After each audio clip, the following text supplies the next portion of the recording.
നോക്കാൻ പോകുന്നത് subtract to 32 bit നമ്പേഴ്സാണ്. Okay, അതെങ്ങനെ ചെയ്യാൻ നോക്കാം.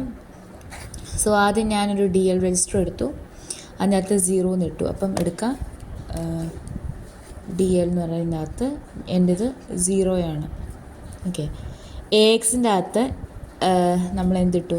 ഇപ്പോൾ ഇതാണ് നമ്മുടെ നമ്പർ എന്ന് വിചാരിക്കാം.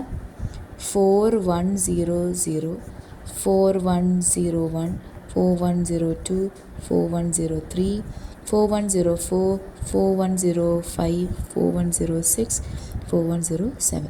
ഇപ്പോൾ ഇവിടെയൊക്കെ നമ്പറുകളുണ്ടെന്നിരിക്കുക. അപ്പോൾ അങ്ങനെ 32 ബിറ്റ് നമ്പറാവും. ഇത് രണ്ടും കൂടെ നമുക്ക് സബ്ട്രാക്ട് ചെയ്യേണ്ടതെന്ന് ഇരിക്കട്ടെ. ഓക്കെ, അപ്പോൾ ആദ്യം നോക്കുക, നമ്മൾ 4100നെ എടുത്ത് നമ്മൾ എന്തിലോട്ടിട്ടു? AXലേക്ക് ഇട്ടു. അപ്പം ഇതിൻ്റെ അകത്തുള്ള വാല്യൂ എടുത്ത് AXലേക്ക് ഇട്ടു. അപ്പം ഇതിൻ്റെ അകത്തുള്ള വാല്യൂ എടുത്ത് AXലേക്ക് ഇടുമ്പോൾ ALലേക്ക് ഇതിലോട്ട് പോകും, AHലേക്ക് ഇതിൻ്റെ പോകും. ഓക്കെ, അടുത്തത് BX 4102. അപ്പം ഇതും കൂടെ പോവും BXലേക്ക്. ഓക്കെ, എന്നിട്ട് നമ്മൾ സബ്ട്രാക്ട് ചെയ്യും. ഏതായിട്ട്? ഇതിൻ്റെ അകത്തുള്ളതും ഇതും. അപ്പോൾ എങ്ങനെ വരുന്നത്? സബ്ട്രാക്ട് AX, 4104 അങ്ങനെയല്ലേ വരുന്നത്. അപ്പോൾ അത് രണ്ടും കൂടെ സബ്ട്രാക്ട് ചെയ്യുക. ഇതും കൂടെ സബ്ട്രാക്ട് ചെയ്യണ്ടേ? അപ്പോൾ നമ്മൾ ഇതല്ലേ യൂസ് ചെയ്യുന്നത്. ഓക്കെ, അത് കഴിഞ്ഞിട്ട് സബ്ട്രാക്ട് വിത്ത് ബോറോ BX, 4106. അപ്പം ഇതിൻ്റെ അകത്ത് എന്തെങ്കിലും ബോറോ വരുവാണെങ്കിൽ അതിന് വേണ്ടിയാണ് നമ്മൾ SBB യൂസ് ചെയ്യുന്നത്. ഓക്കെ, അത് കഴിഞ്ഞിട്ട് അപ്പം ഇതെങ്ങനെ കൊടുക്കും? SBB BX, ഇതിൻ്റെ കൊടുക്കണ്ടേ? അപ്പോൾ ഫസ്റ്റ് വാല്യൂ കൊടുക്കാം 4106 ബ്രാക്കറ്റിൻ്റെ അകത്ത്. അതാണിത്.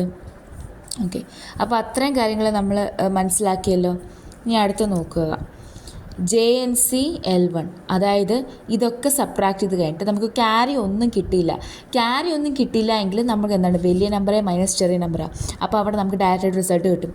അപ്പോഴത്തേക്ക് എന്ത് ചെയ്യാണ്? നമ്മൾ പോവാണ്. അതായത് ഇവിടെ ക്യാരി ഒന്നുമില്ലെങ്കിൽ നമുക്ക് ഡയറക്റ്റായിട്ട് നമുക്ക് റിസൾട്ട് ഇടാം. അതായത് AXൻ്റെ വാല്യൂ എടുത്ത് ഞാൻ 4200 ഇടുന്നു, BXൻ്റെ വാല്യൂ എടുത്ത് 4202 ഇടുന്നു, DLൻ്റെ വാല്യൂ എടുത്ത് 4204 ഇടുന്നു. ഓക്കെ, അടുത്ത് നോക്കുക. അപ്പം ഇത് കഴിഞ്ഞു. ഇനിയിപ്പോൾ ക്യാരി ഉണ്ടെങ്കിൽ നമ്മൾ ഇൻക്രിമെൻറ്റ് ദ DL രജിസ്റ്റർ നമ്മൾ ഇൻക്രിമെൻറ്റ് ചെയ്തു. അത് കഴിഞ്ഞിട്ട് നമുക്കറിയാം, നമുക്കിപ്പോൾ ഇങ്ങനെ ഒരു ഇത് കിട്ടുവാണെങ്കിൽ നമ്മൾ അതിൻ്റെ കോംപ്ലിമെൻറ്റ് എടുക്കണം അല്ലേ? ചെറിയ നമ്പറേ മൈനസ് വലിയ നമ്പർ എന്ന് പറയുമ്പോൾ നമുക്ക് അതിൻ്റെ കോംപ്ലിമെൻ്റ് എടുത്ത് വേണ്ട ആൻസർ എടുക്കാൻ. അതിന് വേണ്ടിയാണ് നമ്മളിവിടെ നോട്ട് AXും കൊടുക്കുന്നു, നോട്ട് BXും കൊടുക്കുന്നു.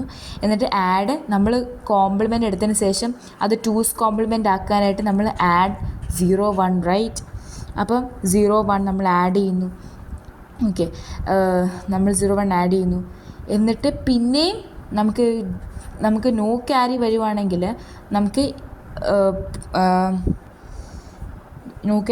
ഇത് L1 ആണ്. L1ലേക്ക് പോകാം. പക്ഷെ ഇപ്പോൾ ക്യാരി വരുവാണെങ്കിൽ നമുക്ക്, അതായത് ഇപ്പം 2's കോംപ്ലിമെൻ്റ് എടുക്കുമ്പം ഇപ്പം നമ്മളിപ്പോൾ 0 ഇതിലൊക്കെ നമ്മൾ ചെയ്യുമ്പോഴത്തേക്ക് നമുക്ക് ഇവിടെ നമ്മൾ